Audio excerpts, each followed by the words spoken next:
Commentez toute l'info.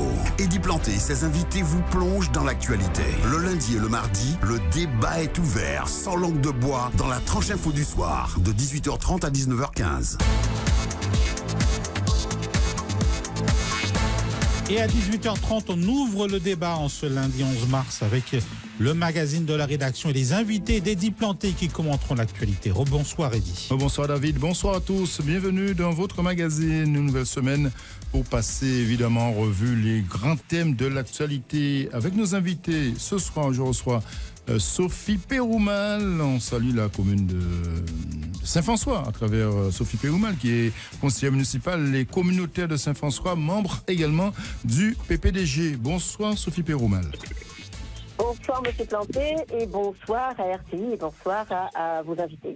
Merci d'être là. Hubert Kiaba est avec nous également, porte-parole du LCDM, le collectif de défense mobile. Bonsoir Hubert Kiaba. Bonsoir Eddy Planté, bonsoir à toutes et à tous, bonsoir aux invités. On salue également Rudy Manin, secrétaire général de Sentinelle Guadeloupe, président du club de football de Lunar. Bonsoir Rudy Manin. Bonsoir M. Planté, bonsoir à Sophie Péroumal et à Hubert Kiaba, ainsi qu'aux éditeurs de RCI. C'est le ballet des visites de personnalités nationales chez nous, vous l'avez constaté, chers invités, entre celle de la ministre déléguée à l'Outre-mer, prévue mercredi, celle du secrétaire national d'Europe Écologie Les Verts, qui a commencé aujourd'hui, vous l'avez entendu, dans le Caraïbe Soir, et ce voyage aussi du président de la Fédération française de football arrivé cet après-midi, des visites très politiques avec des objectifs différents parfois. Commençons par celle de Marine Tondelier, la secrétaire nationale d'Europe Écologie Les Verts, qu'on vient d'entendre, qui ira à la rencontre des agriculteurs et aussi des producteurs agricoles chez nous. On constate que le monde agricole guadeloupéen est en pleine crise également. C'est l'occasion aussi de l'évoquer comme au plan national. Sophie Péroumal, que vous inspirent ces visites, ces valses de visites chez nous déjà, à quelques mois aussi des élections européennes sur le plan politique? Voilà. C'est bien ce que j'allais vous dire. Ils sont présents, mais pas pour les mêmes objectifs. Certains sont là en vue des élections européennes, notamment en Caraïbes Écologie Les Verts. C'est vrai que le monde agricole aujourd'hui en Guadeloupe nous interpelle. Et d'ailleurs, je me questionne sur cette division qu'il y a au sein des producteurs, la veille même du démarrage de la récolte de la canne. Alors qu'on nous l'a dit, et on l'a vu, on l'a lu, qu'il y avait des organisations agricoles en responsabilité, avaient signé une convention en avril, une convention 2023-2028 avec l'État, le département, la région, pour des avancées significatives. Donc on se questionne sur pourquoi, qu'est-ce qui les motive aujourd'hui dans cette division, alors qu'on sait très bien que la filière canne est nécessaire pour la Guadeloupe et que si la récolte ne démarre pas, il y aura des répercussions, on va y revenir certainement dessus, mais il y aura des risques pour l'économie de la Guadeloupe. Donc c'est un dossier très politique, Sophie Péroumal. C'est un dossier très politique puisque les élus s'appuient sur cette convention signée il y a quelques mois avec le monde agricole. Oui, mais justement, parce que les organisations agricoles étaient d'accord. Donc pourquoi revenir maintenant sur leurs paroles, sur leur signature? Donc on se questionne. Qu'est-ce qui les motive aujourd'hui? D'accord, on sait, ils demandent 120 € le prix de la tonne de canne, sans tenir compte de la richesse saccharine. On l'entend bien. Et on a bien vu que le préfet avait dit qu'il y aurait une enquête concernant l'organisme qui analyse le taux de sucre dans la canne. Donc je crois qu'il faut attendre, il faut être patient, il y a déjà cette convention qui a été signée. Donc patientons, attendons de voir. Et c'est pas à la veille de la reprise du démarrage de la canne qu'il faut. Et c'est souvent comme ça que ça fonctionne. Est-ce que ce sont des coups de poing comme ça qu'on doit faire pour pouvoir se faire entendre, pour pouvoir se faire remarquer? Je dis non, parce que la filière agricole, on sait très bien que la canne chez nous, il y a des producteurs qui attendent sur ça pour payer leurs charges, pour payer les intrants. On connaît les difficultés du monde agricole. Donc en fait, il faut quand même toute raison garder et rester responsable. Hubert Kiaba, que vous inspire justement cette situation du monde agricole chez nous effectivement à quelques semaines? Normalement, la campagne aurait dû commencer déjà, la campagne sucrière. Alors, tout d'abord, effectivement, on peut poser une question par rapport à ces capacités à lait. là, nous, effectivement, à la veille de la récolte, et là, encore une fois, nous avons que le a bloqué. Ça veut dire qu'il faut les vraies questions aussi posées. Moi, je pense que, malheureusement, j'ai l'impression que les agriculteurs, ils ont désintéressés véritablement de ça, ils ont fait des travailleurs de ça. Et on a l'impression qu'on joue, on a une bout, ils ont dit qu'il a passé. Là, on a du mal à croire que là, ils ont mobilisé alors que l'année passée, ils ont été mobilisés, mais ils ont mobilisé pour qu'on là, d'accord. Mais ni problème aussi à terre en Guadeloupe qui a posé, ni problème véritablement avec les agriculteurs les syndicats majeurs par rapport effectivement à la gestion à terre là, que Yoni là avait là ça fait au Guadeloupe. Et que en cas de pas monde pas dit rien et on a l'impression qu'à chaque fois récolte la cavine mais à chaque fois que on rend compte que les agriculteurs que ont besoin véritablement que les emplois sauvegardés et que ils payent pour le pourquoi ils travaillent, chose qu'on ne comprendre parfaitement et qu'on partager. Simplement, en cas de dire comme ça, qu'il faut nous debout, il faut nous véritablement commencer à parler, il faut nous dire, à part à départ, à part la veille à récolte là pour nous dire ça, mais il faut un moment que nous ciser et que nous parler et que nous pas arrêter de parler tant que ça pas réglé. Donc, là, effectivement, on est encore en sorte d'amalgame, en sorte de cacophonie, on parti syndicat d'accord, on autre parti pas d'accord. Et là, vite là, qu'à continuer comme ça. Moi, c'est vrai qu'il y a un incommensurable, c'est que la filière agricole, ça pas caille. Ni trop vite à dire, ni trop vite à faire, mais malheureusement, ou pas ni effectivement les interlocuteurs, ou pas ni les gens qui ont resté debout et qui ont dit, bon, ben, on nous discuter, tant que ça pas réglé, nous pas arrêter. On a l'impression qu'à partir du moment que les échéances s'y sont éloignées, eh ben, tout le monde a fini, tout le monde a fini, et c'est vrai que la Guadeloupe caille mal. Donc, si je veux comprendre souffrance à des agriculteurs, on a dit qu'il faut nous poser un bon fois pour toutes, pour est-ce que la canne véritablement mérité effectivement qu'à nous remettre aïe? Est-ce que véritablement nous parlons partir à une diversification qui a consisté à ce que nous faisons d'autres bitins, et bien si goûter là ça, mais qui j'ai aussi nous carré partir là. Est-ce que on est attaquant, nous arriver à vivre et en théorie que nous faisons une analyse pour ça, eh bien les agriculteurs qui vraiment agriculteurs qui ont possédé véritablement en matière foncière.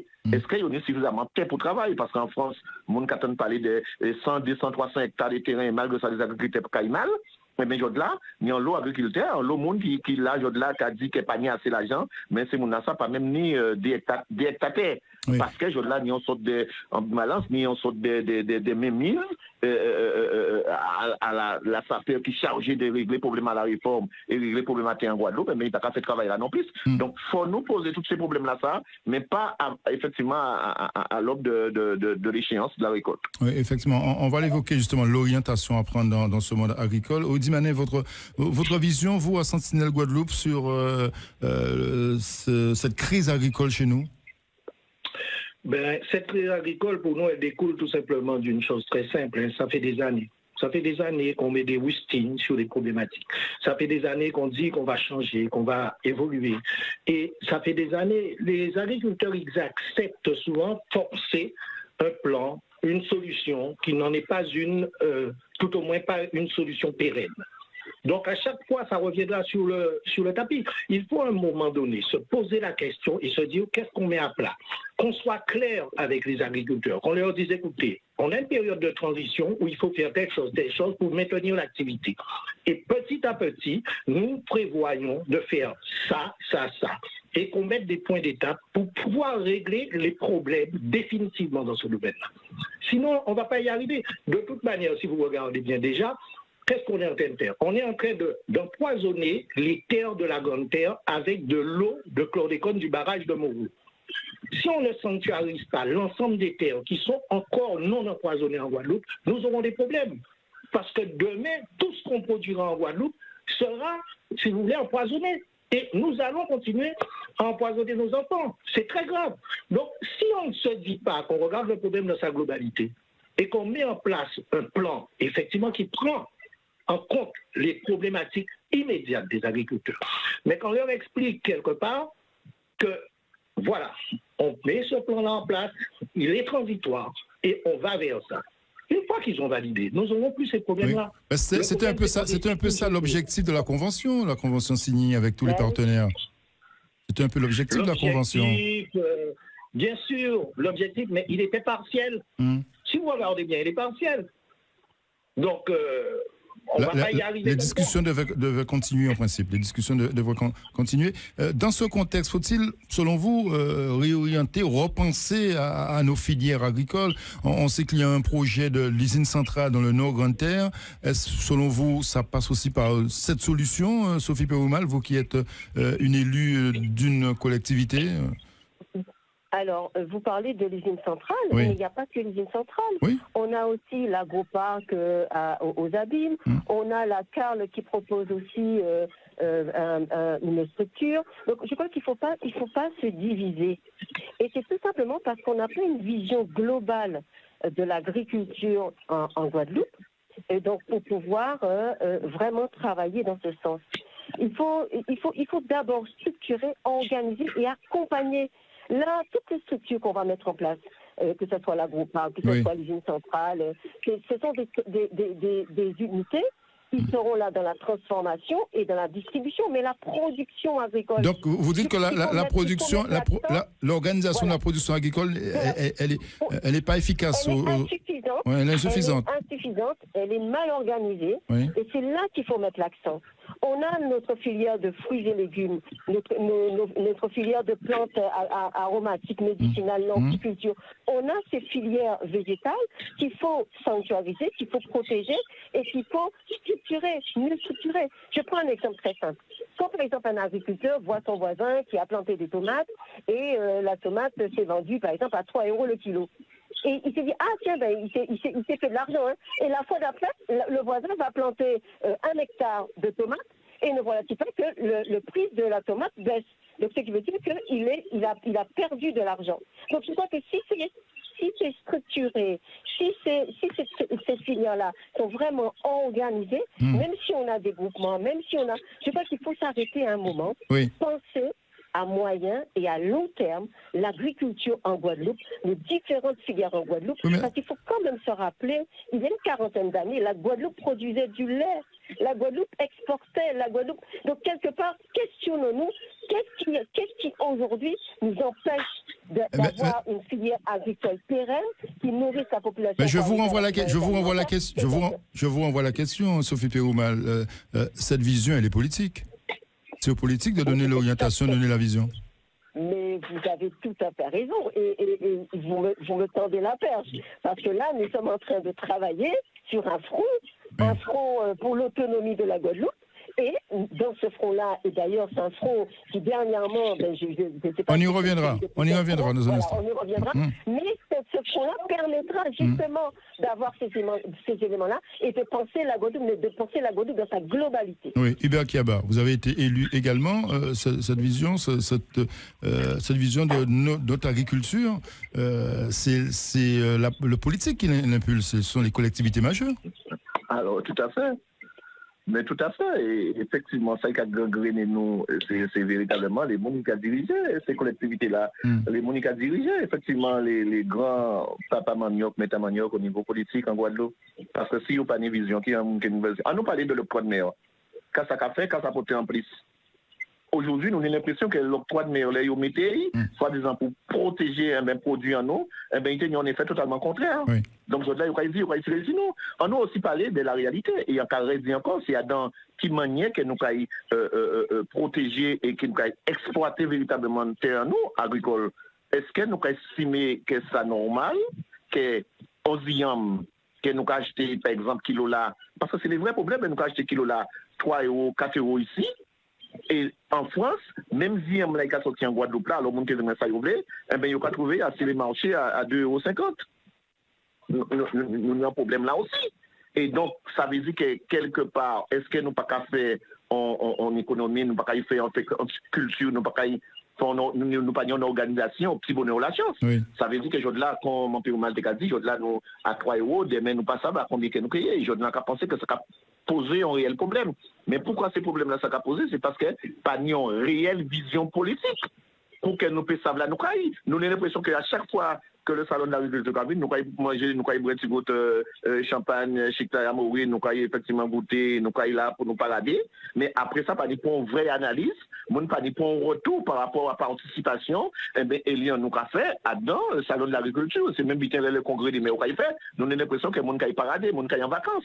et moun qui fait des affaires yo. Donc je dois penser que nous en train véritablement peut-être nous on sorte des ouvertures d'esprit qui a fait que moun qui a parlé de vérité et a pensé que nous en vraie réalité qui a consisté à ce que moun poser les questions ainsi qui politique qui divine que nous ni par rapport à l'agriculture nous mais faut nous poser. Il faut nous effectivement dire un chien son chien. Là, nous avons une structure qui a géré le foncier, encore dit encore, qui n'a pas compris pour ne pas dire rien. Et ce sont les mêmes élus que nous avons trouvés. Ça veut dire que ne sont pas capables véritablement de mettre pour ça. Et c'est même l'idée santé agricole. Oui, mais là, vous pointez du doigt le conseil départemental sous les terres agricoles. C'est ça. Au niveau des terres agricoles. En plus, il va faire, il a ça fait, nous avons qui gens, les gens qui ont géré les petits habitants, que le copain coquin, ça il a passé à Petit Canal. Là, tout le monde bouge à fermé. Mais là, ils sont en train véritablement d'expulser les gens à Petit Canal, à les terres agricoles, et pour permettre éolienne et vers Total Énergie. Ça n'a pas gêné pour le monde. Là, nous sommes en train véritablement encore sur les terres agricoles de constater qu'il y a 200 hectares de terre que le conseil départemental a acquéri, soi-disant par prescription acquisitive, et ça n'a pas gêné pour le monde. Ça veut dire que nous avons un fonctionnement des gangsters, nous avons effectivement un fonctionnement où chaque monde, à partir du moment qu'il a trouvé taille, il a trouvé pareil, il a trouvé affaires, et bien dans ça, vous chaque monde fermé. Et bien en réalité là, nous avons trouvé nous dans le monde au niveau agriculture, nous avons dans la même situation là et qu'il n'y a pas qu'à régler. Voilà véritablement le problème de l'agriculture et ça n'a pas étonné que les agriculteurs, mais il y a un niveau là qu'il y a là, et bien les difficultés qu'il y a et qu'il n'y a pas rien qu'à arriver véritablement à mettre ensemble, et bien pour régler un problème qui de fond et qui est effectivement normal parce que les gens qui ont dirigé, les gens qui sont en tête, ils n'ont pas l'idée, ils n'ont pas qu'à le là, nous pas des leaders, nous pas effectivement des gens pour nous suivre et nous pas des gens qui travaillent le tempo en matière d'agriculture en Guadeloupe. Mais malheureusement, c'est là nous y est. Rudy Manet, votre vision, c'est quoi? L'orientation doit être politique selon vous également, une orientation globale, une vision globale de la filière? Il est évident que si on n'a pas, si vous voulez, le là qui est donné par les hommes politiques, on n'y arrivera pas. Mais on ne peut pas très sincèrement incriminer que l'homme politique guadeloupéen. Vous avez tout un tas de fonds européens qui sont donnés, choisis sur certaines cultures, comme la canne et la banane. Vous avez la France qui va vous dire de ne pas faire ci ou de favoriser ça, ou etc. Et que des fois, c'est compliqué. Est-ce que l'on se pose la question d'aller vers des cultures innovantes, vers des projets innovants? Par exemple, comme vous savez, il y a une petite société pour l'instant, tout au moins, qui s'appelle BioReview et qui, quelque part, crée des bouteilles à base de résidus de canne à sucre, de la bagasse, et qui est une vraie alternative au plastique. À l'époque où on parle d'économie circulaire qui est hyper financée par l'Europe, je pense quand même qu'on aurait pu se poser ces questions-là. Vous savez, pour la bagasse, qu'est-ce qu'il fait, le monsieur? Il importe la bagasse. Alors que nous avons de la bagasse en Guadeloupe, c'est juste que la filière n'est pas organisée pour pouvoir lui fournir la bagasse. Il l'importe.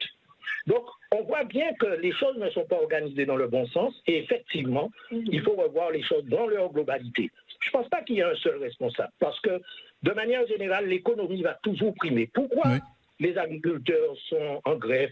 Tout simplement parce qu'ils ne réussissent plus à se nourrir, à vivre décemment de leur travail.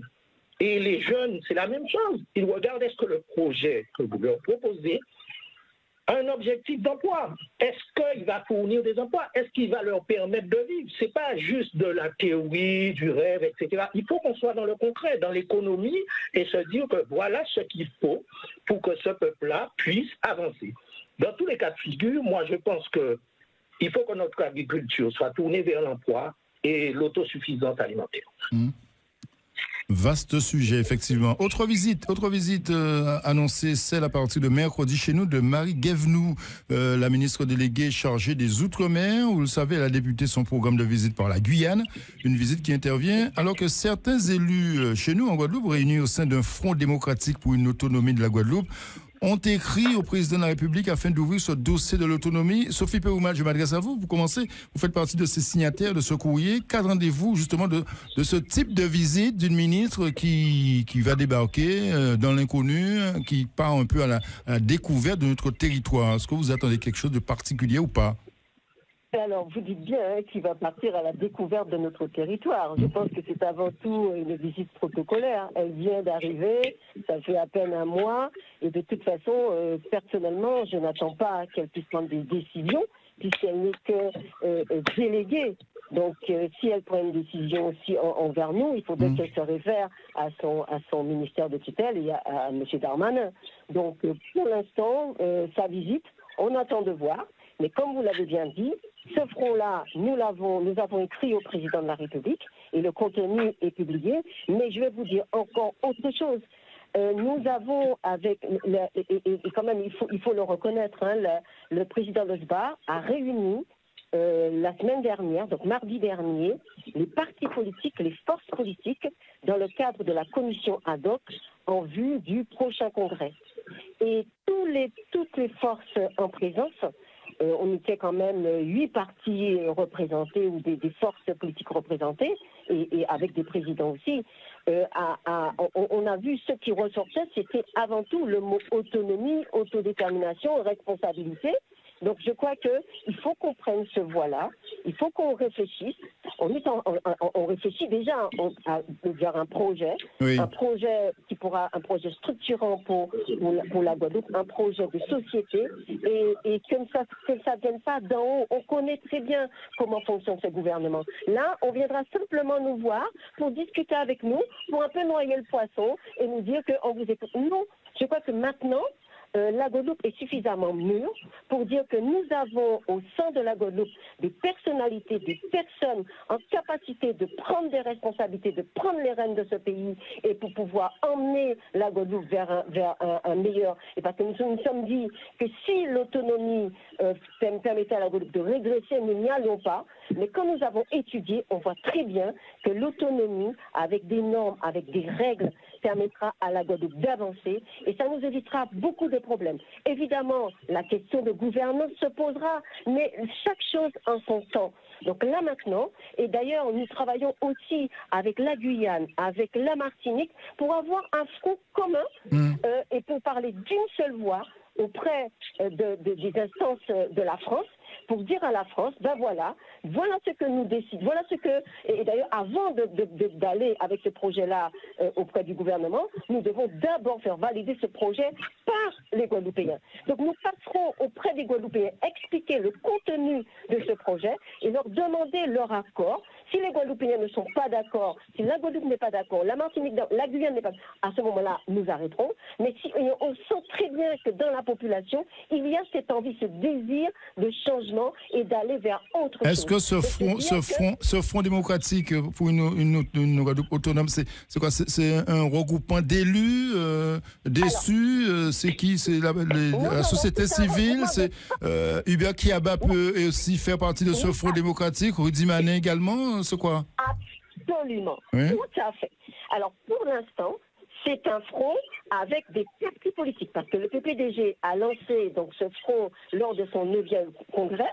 Et donc, on a déjà le PSG avec nous, on a CIPA avec nous, on a Caraïbes d'écologie Les Verts avec nous, et on a Utile, on a le phare, on a des partis politiques, mais on a aussi des associations politiques. Donc maintenant, ce front est ouvert, et d'ailleurs, là, on travaille aussi avec les autres départements. Oui. Le front est ouvert. Donc, n'hésitez pas. S'il le faut, je pense que M. Kiaba et M. Manin, il n'y a pas de difficulté pour avoir mes coordonnées si vous voulez nous rejoindre, parce que vous aussi, vous avez des choses à dire et vous avez votre contribution.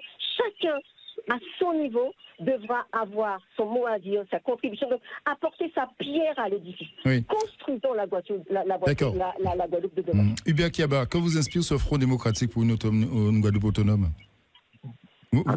Vous auriez pu signer ce courrier adressé à Emmanuel Macron? Non, franchement, on est sérieux, tu vois. Non, c'est une question sérieuse. Ouais. Non, mais effectivement, par rapport aux gens qui sont à l'initiative de ce projet-là, moi je dis, on est sérieux. On a l'impression que c'est mon assape en Guadeloupe lorsque j'entends effectivement dire que les Guadeloupéens, nous sommes majeurs, nous sommes prêts. Nous prêts à quitter. Nous besoin pouvoir pour nous faire quoi? Nous besoin pouvoir pour nous faire quoi? Vous voulez que je vous donne des exemples de Pas ensemble. Aujourd'hui, vous... Pas les deux en même temps, Madame Péroumal. Ne faites pas peur aux Guadeloupéens. Ne faites pas, alors, vous pensez, alors, moi je vais vous dire, vous voulez que je vous fasse peur? Vous voulez que je vous Pas tous les deux en même temps, on vous entend pas. Madame Péroumal, vous allez intervenir dans un instant. Ibia Kiaba, exprimez-vous. Alors, non, mais en casino, nous sommes sérieux. Et j'ai l'impression qu'on n'est pas au fait de ce qui se passe en Guadeloupe. Et j'ai l'impression que nos élus, véritablement, aux abonnés absents. Et lorsque j'entends parler de front, mais lorsqu'on n'aime pas les gens, lorsqu'on n'aime pas la Guadeloupe, pour que faire ça, vous mettez aussi toute casquette, eh bien c'est aimer ou pas aimer. Regardez ce qui se passe à Port-Royal. Regardez ce qui se passe à Fort-Royal. On a mis un hôtel à la solde, effectivement, de Suédois. Qui a fait ça, ouvré? Moun qui a venu manger purée avec côte de porc, ça c'est pour M. Chalus. Et là, ils savent qu'il est pratiquement, eh bien, en Képédi, presque en gangster en tête à l'hôtel là, ça. Et ça n'a pas gêné pour le monde. Les Guadeloupéens. Des propos qui n'engagent que vous, eh bien, je prends mon engagement, je prends mes responsabilités de leur dire oui, parce que c'est ce qui est en train de se passer. Est-ce qu'à un moment, il y a songer et garder sa Guadeloupéen qui vivre. J'ai des preuves que là, il n'y a pas à prendre pour Simone à la résidence hôtelière au Kila, parce qu'il n'y a pas à prendre à d'autres monde. J'ai effectivement des preuves que les contrats de travail se font en Suède et que les gens viennent travailler ici, et ça n'a pas à déranger pour le monde en Guadeloupe. Alors, je vais faire un front avec qui? Avec ces gens-là qui n'aiment pas les Guadeloupéens, qui ne s'aiment pas eux-mêmes. Aujourd'hui, lorsqu'on regarde le transport, lorsqu'on regarde le transport... Mais ce front démocratique ne se résume pas à Richalus, Ibia Kiaba. Vous avez entendu, Mme Péroumal? On peut parler de tout le monde, les gens qui sont dans les communautés d'Aglo. C'est là qu'on va trouver tout, pas tout là. Là, on regarde bien, c'est les copains qui sont dans toutes les postes à responsabilité. Ça veut dire que nous, quand ils font un front, comme Van Akatouné, eh bien, nous, quand ils font un front pour que nous puissions mettre les amis, eh bien, des trois côtés, nous pouvons crier des trois mondes, eh bien, puis on vient, on va être sérieux, mais t'as trop bandé. Il y a ça qui a pas de Martinique par rapport aux fonciers. Là, on n'a pas l'impression que les Guadeloupéens sont au courant de ce qui a passé. On n'a pas l'impression que les élus de la Martinique même au courant à ce qui est en train de se passer. Ibia Kiaba, mais sous cette idée d'autonomie de la Guadeloupe, qu'en pensez-vous? Cette idée d'autonomie, moi, sincèrement, avant que nous parlions véritablement de l'autonomie, on voulait effectivement que nous montrer que nous sommes capables véritablement de penser au terme d'habiter ensemble. Et là, nous ne sommes pas capables. Là, on voulait véritablement, avant que nous disions qu'il faut nous chercher un monde pour mener pour là, ça, la question, comme Madame a dit tout à l'heure, la question effectivement de la présidence se pose, mais il faut nous être capables que nous parler véritablement en qualité de Guadeloupéens, nous, eh bien, de faire véritablement des paliers d'autonomie. Aujourd'hui, nous avons des règles, nous avons des lois, nous avons des choses qui sont là, nous avons des articles qui sont là et qui ne sont pas respectés. Aujourd'hui, on a un notaire qui n'est pas là, qui normalement devait véritablement être remplacé parce que le parquet devait choisir un notaire. Nous pas ni pour un notaire qui a remplacé, cabinet l'a fermé, les Guadeloupéens qui ont fait de l'argent, ils n'ont pas réglé le problème. Aujourd'hui, lorsqu'on regarde le problème de l'eau, nous avons l'impression que tout le monde qui a envoyé Barichou là, en met un autre. Et les résultats, on n'y est pas réglé. Et les Guadeloupéens sont au bord de la section. On est en train de crever la gueule ouverte par rapport à ce qui se passe véritablement en Guadeloupe. Et on veut parler de front. Mais lorsqu'on n'aime pas quelqu'un, on ne s'aime pas. On a bien compris. Quel que soit le courant politique, mais c'est aimer ou pas aimer monde. On a bien compris, Ibia Kiaba, le front, ce n'est pas votre tasse de thé. Widi Manet, secrétaire général de Sentinelle, vous avez reçu l'invitation de Mme Péroumal concernant ce front démocratique. Qu'en pensez-vous? Est-ce que ça vous inspire quoi? Non, de toute manière, l'initiative a toujours un mérite d'exister. Et la réalité, c'est tout autre. Vous savez, on peut mettre en place toutes les initiatives, tout ce qu'on veut. Nous, à Sentinelle, on sait une chose. Et c'est d'ailleurs pour ça qu'on a créé Sentinelle. C'est que c'est le citoyen qui décide. Et si on présente aux citoyens le plus beau projet du monde et qu'il n'en veut pas, on ne peut rien faire. Donc moi, je sais une chose. On a rencontré plusieurs personnes. Et c'était étonnant.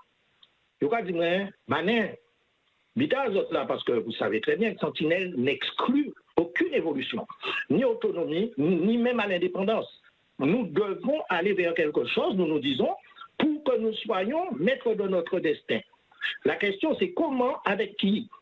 Mais quand vous parlez aux gens, et des gens notamment qui sont à la retraite, par exemple, qui viennent de prendre leur retraite, Non, elle me dit, Mané, on est d'accord même à l'indépendance. Mais par contre, il faut regarder ça les remontes. Voilà ce qu'ils me disent. Les gens qui sont dans des difficultés, ils disent ça, ils sont d'accord. Mais tant qu'on ne touche pas à leurs avantages. Alors, il y a deux solutions. Soit on réussit à faire en sorte de prendre notre autonomie ou notre indépendance ou je ne sais pas quoi, quel modèle on pourrait mettre en place et qu'on montre aux gens qu'ils ne perdront aucun avantage. Là, ils iront vers ça. Ou sinon, qu'on réussisse à convaincre le peuple qui a fait un sacrifice à faire et qu'il soit d'accord.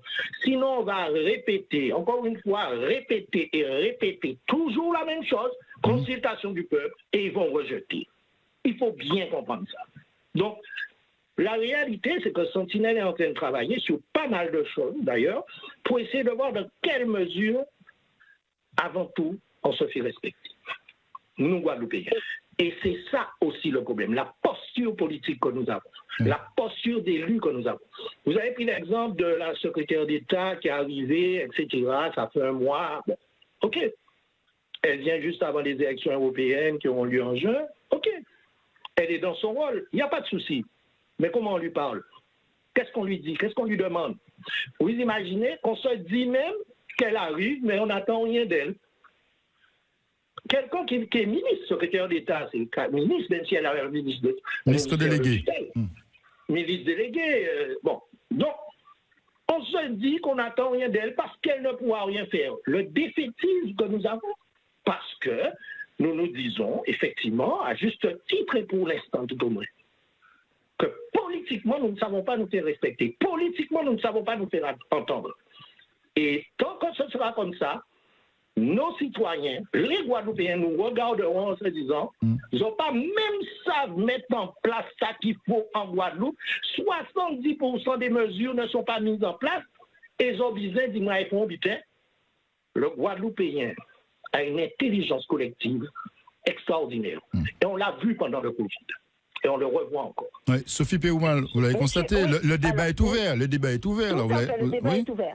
Donc, je vais réagir à ce que dit M. Kiaba. Mais M. Kiaba, il faut quand même proposer quelque chose aux Guadeloupéens. Vous réagissez sur des cas particuliers, des cas par cas. On l'entend, très bien. Monsieur Manin, effectivement, ce que nous disons, c'est que la déléguée qui arrive aujourd'hui, elle va certainement rencontrer les présidents de bonnes collectivités, etc. Mais nous sommes déjà sur autre chose. Nous sommes déjà sur un projet. Et nous travaillons déjà sur ce projet. Et ce projet-là, d'ailleurs, c'est un projet qui existe depuis fort longtemps, mais il faut l'actualiser. Il faut mettre ce projet au bout du jour. Et ce que vous dites, c'est que, effectivement, nous disons très bien que ça ne doit pas faire perdre les acquis aux Guadeloupéens. Donc nous disons que dans notre projet, d'ailleurs vous allez, le courrier que nous avons adressé au président de la République, je vais vous envoyer le courrier. Peut-être que le contenu, on peut peut-être échanger sur le contenu de ce courrier-là. On dit très bien que notre objectif, ce n'est pas pour l'instant en tout cas de quitter la France, c'est d'avoir une autonomie au sein de la République. Et d'avoir une autonomie, une large autonomie, qui nous permettrait justement de décider chez nous. Vous dites, M. Kiaba, que oui, il y a des textes, etc., habilitation, on le sait, mais pour quel résultat? Quand on entend le président de la collectivité Martinique dire que, et pourtant ils sont déjà, ils demandent l'autonomie aussi, ils sont déjà collectivité unique, ce que nous n'avons pas pu faire en 2003, parce que certains ont fait peur aux Guadeloupéens. Si l'autre jeune là était passé, nous pas qu'à sortir, nous pas qu'à, comment il dit encore, nous pas qu'à s'échapper en sac. Voilà, et bien c'est ça, ce genre de discours qui fait peur aux Guadeloupéens. Si on reste sur ce qui n'a pas marché, eh bien on ne va pas avancer. Essayons d'abord de voir ce qui fonctionne. Regardons ailleurs, regardons ce que déjà la Corse fait, les autres départements demandent. C'est que quelque part, ils se sont bien rendus compte que ce qu'on a actuellement, les textes de loi que nous avons actuellement, ces textes ont des limites.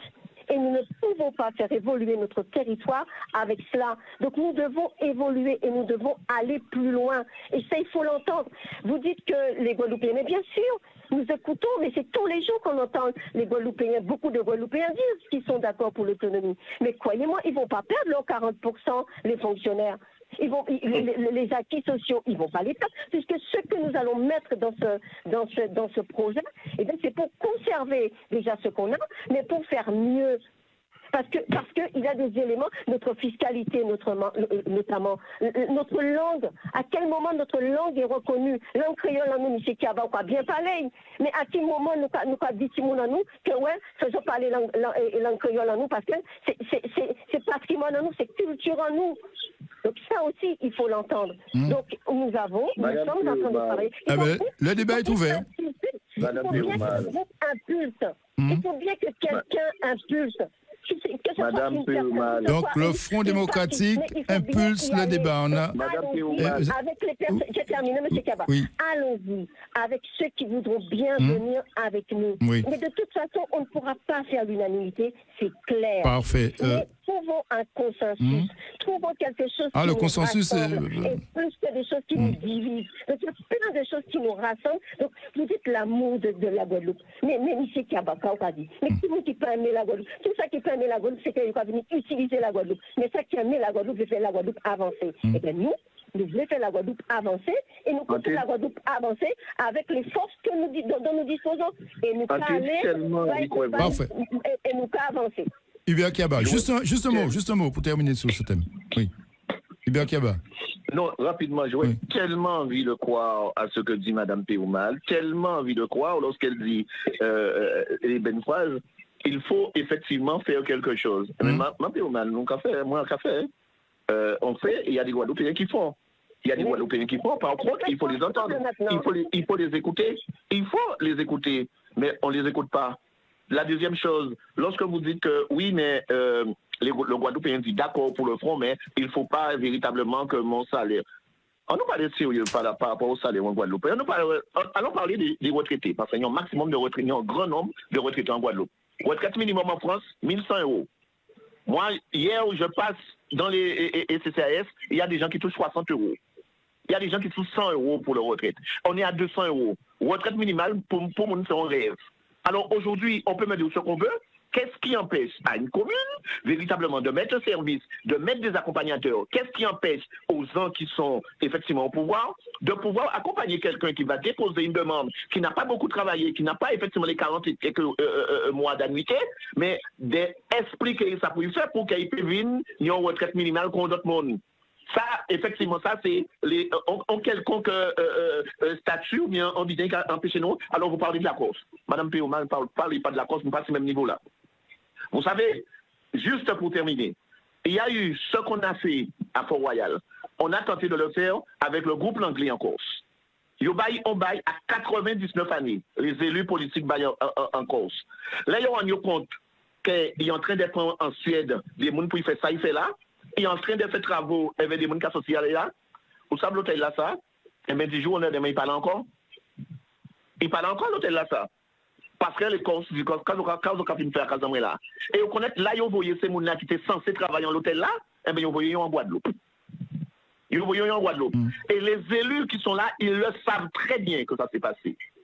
Ils savent ce qui s'est passé. Par contre, ils peuvent estimer que non, nous méritons, et nous méritons, et nous méritons. Lorsque, effectivement, vous dites que vous envoyez un courrier à Macron, on fait, effectivement, vous avez fait quelque chose en retour sur le Saugaz. Il y avait un grand truc à Petit-Bourg où le conseil départemental, le Chalus, il a été mené l'autre bas. Eh bien, ils ont empêché Chalus d'en faire. En partant de point, ils mettaient du goût, pour dire comme ça, qu'à Macron fait là.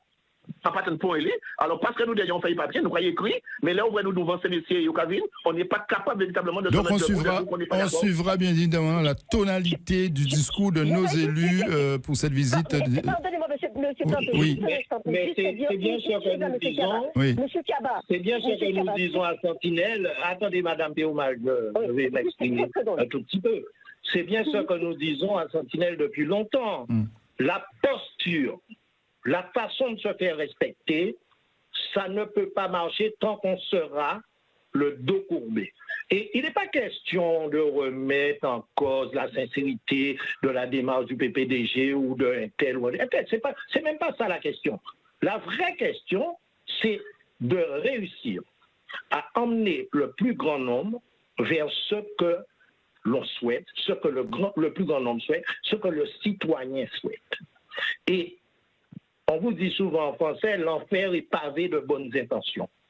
Ça fait des années qu'en Guadeloupe, on peut appliquer cette maxime-là. Donc, il faut se reposer la question, il faut revoir nos schémas habituels pour pouvoir se dire comment on emmène les choses positives pour la Guadeloupe aux personnes. Parfait. Madame Péou, mal terminé sur la question. Très rapidement. Monsieur Kiaba, oui. Monsieur Kiaba, vous agissez sur la Guadeloupe. Monsieur Kiaba, je fais des dossiers pour les personnes âgées, pour les retraites.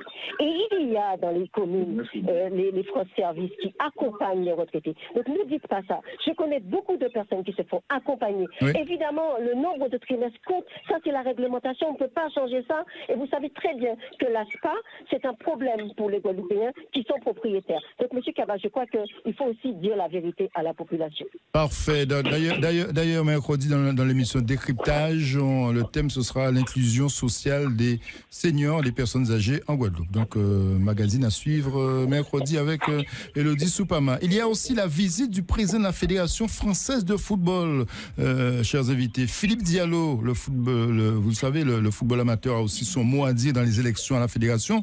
On pourrait aussi qualifier cette visite sportive de politique à quelques mois des élections prévues en fin d'année à la Fédération française de football.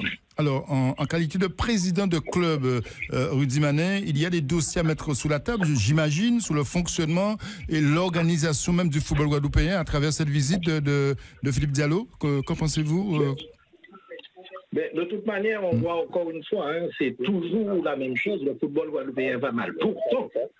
Pourtant, attention, ça reste le sport numéro 1 en Guadeloupe, de loin avant le sport numéro 2, avec 13 000 licenciés. Ce n'est pas tant le nombre, mais le nombre, il diminue chaque année.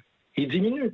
Et il est regrettable, encore une fois, le président Diallo qui est dans son rôle. Il est dans son rôle, il arrive, il y a une élection à la Fédé en fin d'année. Il y a quelqu'un qui parle en même temps, je ne sais pas, parce que ça fait... Monsieur Kiaba, on vous entend. Monsieur Kiaba, s'il vous plaît. On vous entend. Allez-y, Rudy Manet. Oui, je disais donc, il est dans son rôle, il a une élection en fin d'année, il fait le tour des ligues et voilà. Mais encore une fois, nous ne sommes pas dans notre rôle. Et je vais vous expliquer pourquoi. Il y a des tas de choses à revoir avec le président de la Fédé, des choses qui sont sur le tapis, encore une fois, depuis des années. Et très sincèrement, il est regrettable que nous, présidents de club, nous recevons un courrier ce dimanche, pour une réunion ce mercredi, alors que depuis le mois de février, la Ligue guadeloupéenne sait que le président vient. Il n'y a aucun programme global. Vous prenez la visite du président en Martinique. Vous avez un programme détaillé avec rencontre des présidents de club.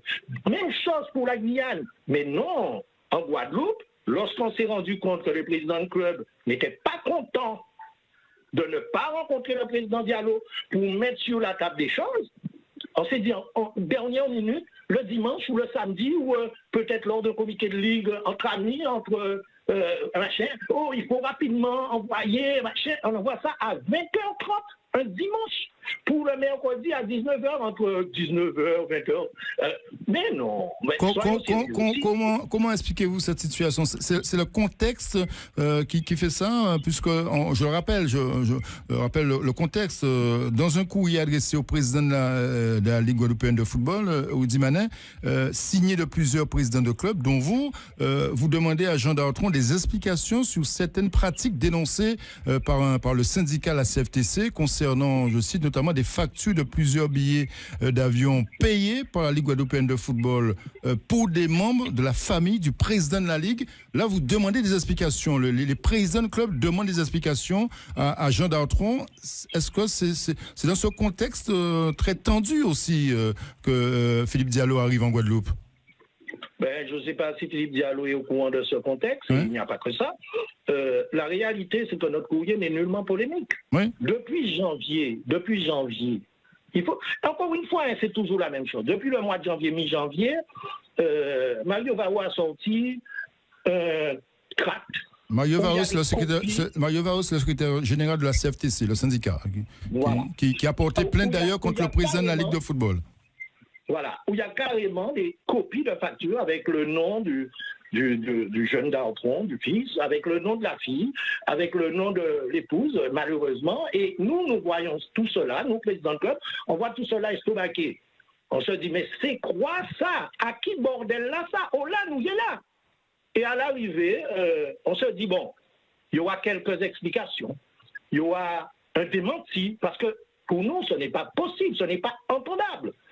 Et on ne le voit pas. On se dit, ben tiens, c'est le carnaval. Et le carnaval, personne n'a la tête à ça. On attend, on espère, rien. Alors finalement, on a été obligé d'écrire et de demander au président, mais sans polémique aucune, sans accusation aucune. Nous ne sommes pas juges, nous.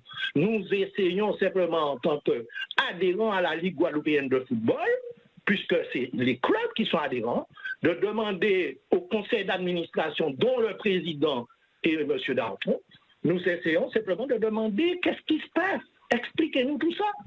Eh bien, jusqu'à maintenant, rien. Toujours pas d'explication. Ben, nous, c'est des poteaux. Et cette pratique que l'on a, où on voit la France arriver, on dit que c'est une question de posture, je peux vous assurer qu'on a même du mal à demander des explications simples.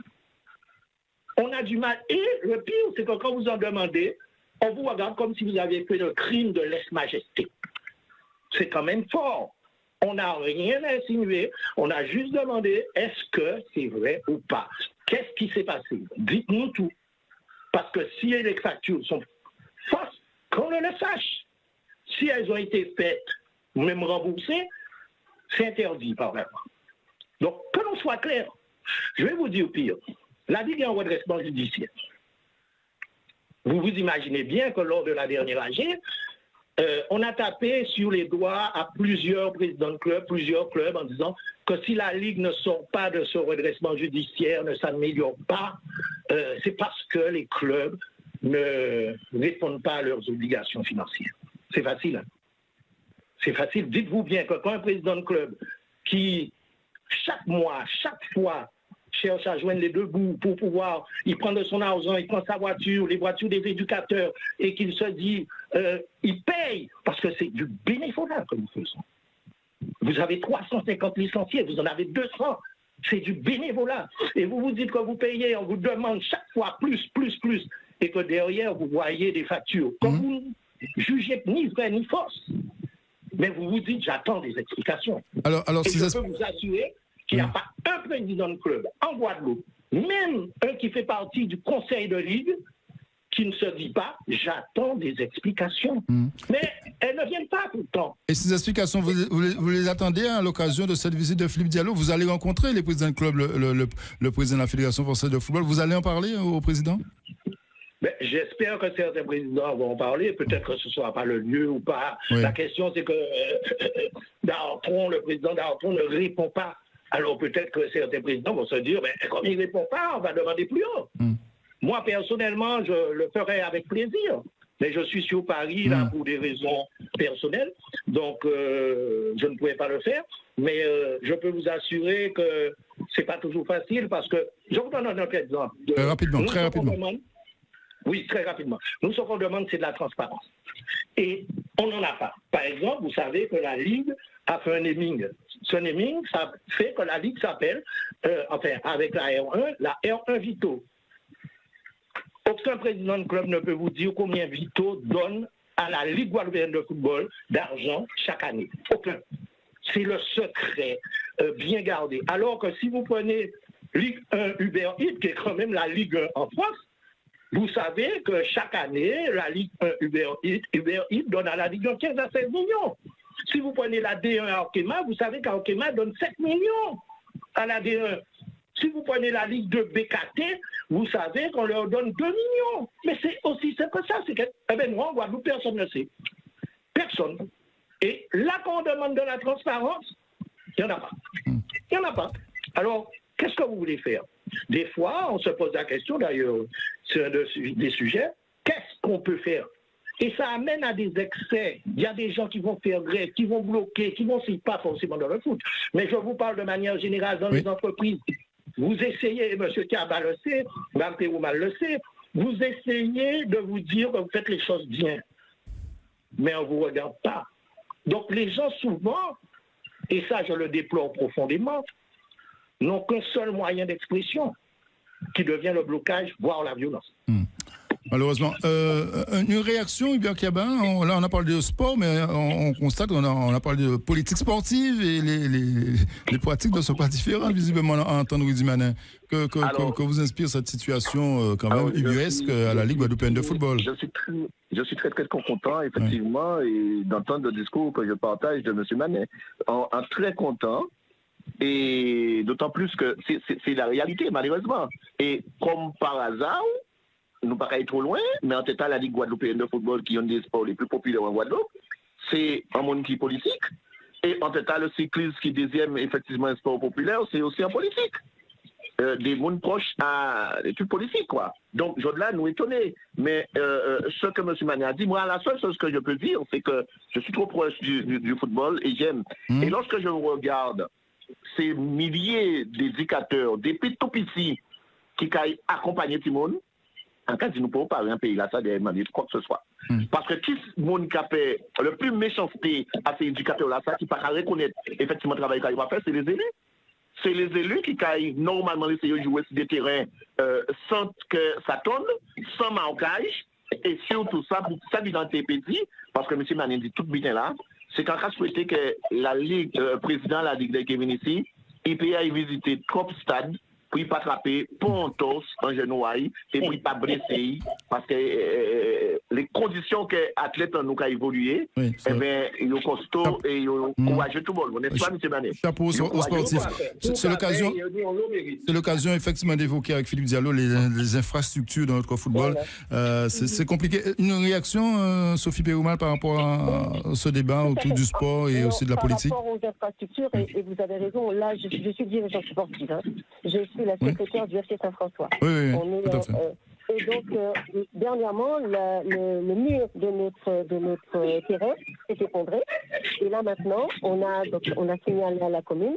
La décision de la commune, c'est de fermer le terrain, alors que le terrain peut être utilisé pour les entraînements, pas pour les matchs, parce que notre terrain à Gévalo est homologué pour les matchs, pour les catégories U11 jusqu'à U15.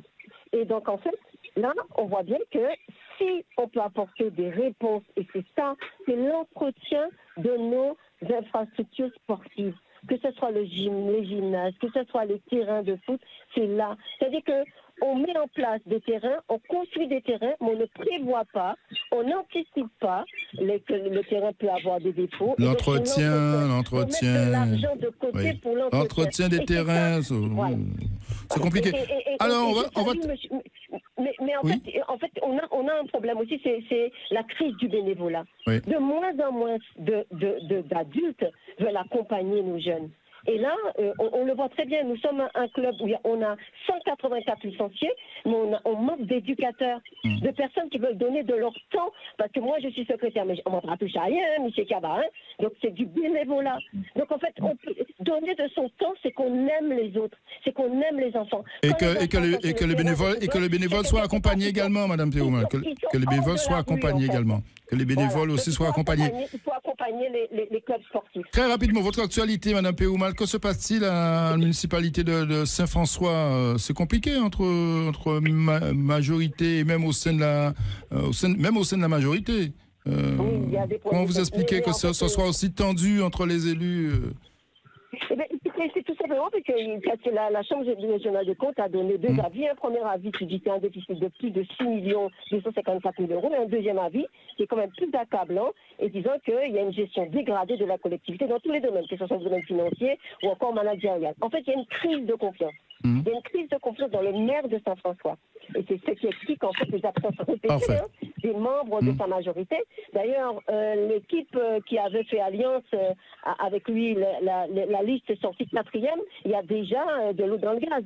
Et on voit très bien. Donc il y a une crise de confiance dans le maire, parce que le maire est inquiété dans plusieurs plaintes. C'est une plainte pour favoritisme dans le cadre du restaurant du Golfe. et aussi il aurait une affaire de meurtre. Donc tout ça, ça ne rassure pas la population, ça ne rassure pas les élus, et donc de sa majorité, il n'a pas le quorum, il y a beaucoup d'absence. Donc on demande, d'ailleurs c'est la première fois, hein, je ne sais pas je sais pas, j'ai peut-être pas creusé assez, mais qu'on demande, que les administrés demandent la démission d'un maire. Donc à tous les jours, je reçois des documents me disant qu'est-ce qu'on fait l'opposition pour avoir la démission du maire. Affaire à suivre à Saint-François. Je termine avec vous, Hubert Kiaba, sur les actions du LCDM. Parfois, les Guadeloupéens se posent des questions, notamment après les événements au Lamentin, par rapport à des locataires d'ailleurs qui ont écrit au président de la République pour demander la dissolution du collectif de défense mobile que vous présidez, Hubert Kiaba. Quelle est votre réaction depuis cette demande des locataires mécontents?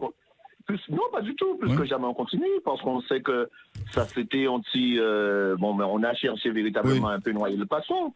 La réalité, c'est que ce qui se passait dans un petit pays comme la Guadeloupe, avec 2 enfants qui passent Noël, et après on est très fort dans le parlable, des palais, en petite pause. Plus que jamais, le CDM est bien là, et le CDM pas dissous. Mais est-ce que parfois le CDM pas aller trop loin? Peut-être pas assez loin. Pas assez loin, vas-y. Pas assez loin. Et tellement pas assez loin, on a été interpellé par rapport au problème qui va se passer à Saint-Martin bientôt. Parce que vous vous rappelez qu'il y avait des événements à Saint-Martin, on avait prévu de régler le problème des gens qui sont sur le littoral. Eh bien, là, il n'y a pas proposé ces gens-là d'acheter, il n'y a pas abattu ces gens-là, il n'y a pas attiré compte à ce qu'il y a dit. Donc, ils ont proposé nous, effectivement, ils ont créé le CDM. Nous sommes aussi. Donc, cette demande de dissolution du LCDM ne vous fait pas peur? Mais non, pas du tout. Pas du tout. Nous sommes encore bien. Alors, je profite juste pour lancer aussi un appel pour dire que plus que jamais, tous les lundis, depuis plus de 20 ans, le CDM reçoit les gens qui souffrent, les gens qui sont là. Et malheureusement, je n'ai pas pu être directement là parce qu'il y avait un tel degré de demande, un tel degré de souffrance tous les lundis qu'on arrive même. On a des difficultés pour se déplacer. Et aujourd'hui, donc, on était effectivement, et encore là, samedi, avec les informations que nous avons, vous savez, certains vont dire encore peut-être qu'elle nous va être trop loin, mais on va donner un grand rendez-vous à l'hôtel, effectivement, Fort-Royal, pour permettre aux Guadeloupéens de savoir ce qui se passe avec leur argent et comment nos élus sont impliqués dans, effectivement, le fonctionnement et la dilapidation, effectivement, des fonds publics. Merci. Nous allons donner rendez-vous à tous les Guadeloupéens samedi à partir de 9h. Allez. Merci beaucoup. Merci, chers invités. Merci, Rudy Manin, secrétaire général de Sentinelle Guadeloupe, président du club de Lunar. Merci, Madame Péroumal, Sophie Péroumal. Très bonne soirée à vous. Merci d'avoir participé à ce magazine. Hubert Kiaba, très bonne soirée. Merci, Madame Péroumal. Merci, bonsoir. Monsieur Kiaba, je prendrai contact avec vous. Parfait. Oui, c'est l'habitude. On prend rendez-vous dans ce magazine entre invités. Oui, faites comme chez vous. Merci, à très bientôt. Encore une fois, 19h27. Pardonnez-moi, Cindy, d'avoir pris quelques minutes de votre temps. Pas de problème. Je vous laisse entre les mains de Cindy. Oui. Bonsoir, Cindy. Bonsoir, Eddy. Le week-end, merci. Parfait. Oui, très bien, très bien. Plus vieux, mais bien. À la maison, ça bien reposé. Super. Bonne soirée, à demain. À demain, merci beaucoup.